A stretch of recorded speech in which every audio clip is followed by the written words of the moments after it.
Good? Yay. Hey there, Kilters.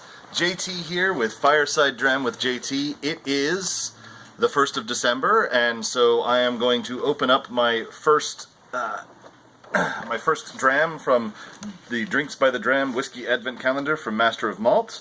I have to look through here. See, I'm going to show you a little closer. Ooh. Let's see here. Where is one? One is not at the beginning, which would make it easy. Ah, there's one. Alright, so push that in, pull that out. Oh, this is going to be a mess. This is wonderful.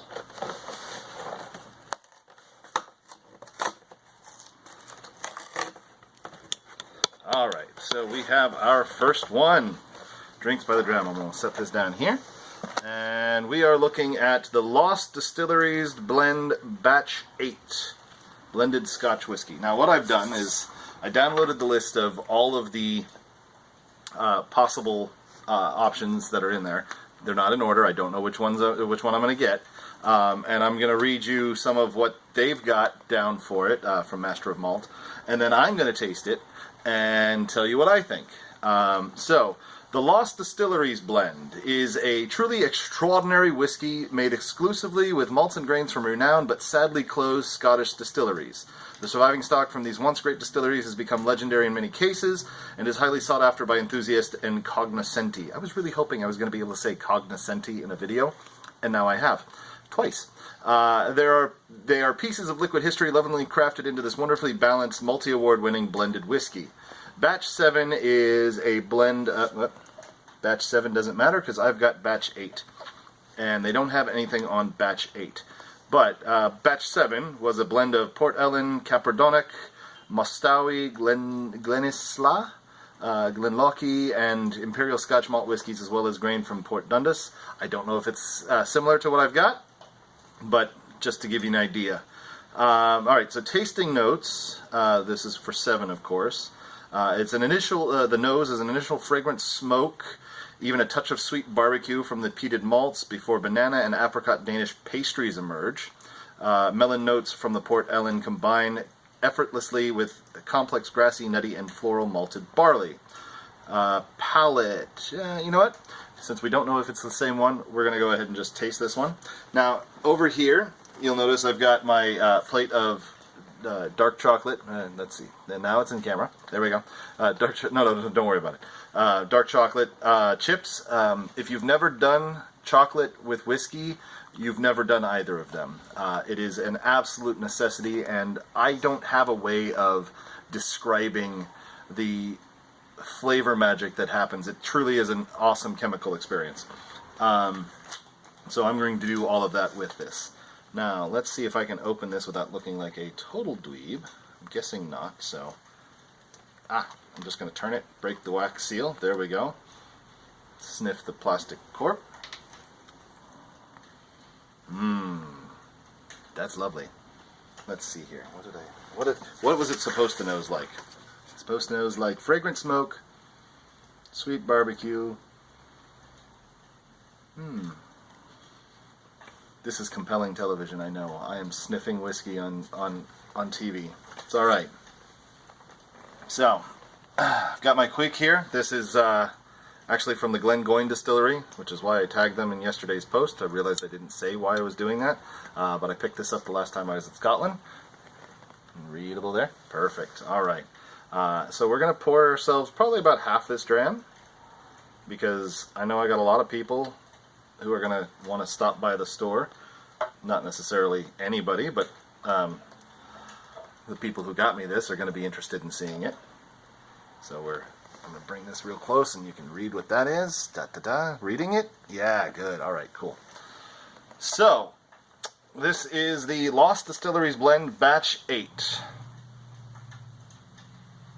It does open up some.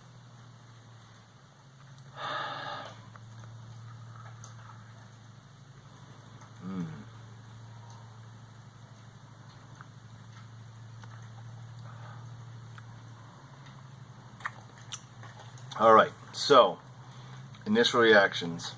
Yes, smoky.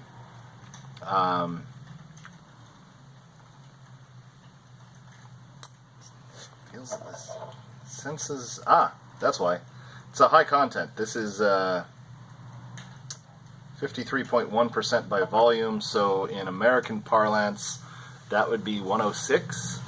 This is not a light whiskey. There's a distinct scent of alcohol, which is not normal in an American whiskey. But I'm not judging. I like high proof whiskeys. It's just for those of you who are not expecting it, that's what you might come across.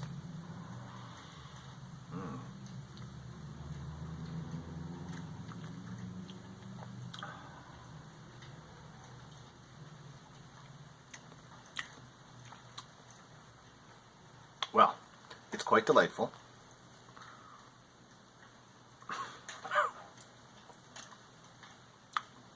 The smokiness disappears after a while, and you're left with, honestly, a little bit of burning. That's the high proof.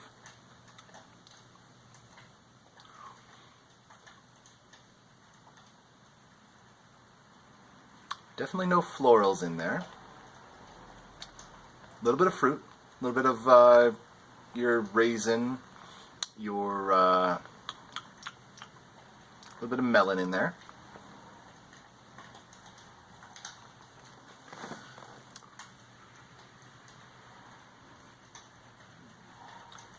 Sorry, I'm getting stuck in the tasting.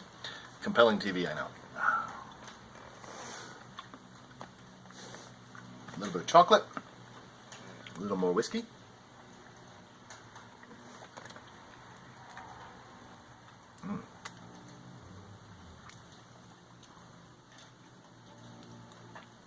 The chocolate helps bring out some of the more earthier flavors in the whiskey. It masks some of the sweetness, although I am using a very bitter chocolate. It still does the whiskey brings out the sweetness in the bitter chocolate, and the chocolate brings out some of the more complex aging flavors, the oak, the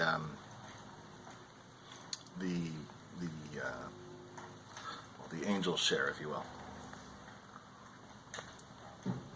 All right, let's read what the rest of it says. Palate is a sweet entry with marzipan, chestnut, and luxurious honeyed plums. Yeah, okay, I can see that. Orchard fruit, see, told you. And a warming peat tang develop more subtle ethereal cereal notes beneath the surface. These people are way better at tasting than I am. Rye bread can be tasted. No, don't taste it. It's been a long time since I've had rye, but I don't taste any rye bread. The finished, more wheat-like cereal on the finish with a juicy raisin and apricot. Raisin, told you, is there. Crushed almonds and Yirgacheffe coffee. No idea what that is. Complex and satisfying to the last. Yes, definitely. I think part of what's throwing this is the high alcohol content. It takes a little while to get around that. Good legs on the Quake.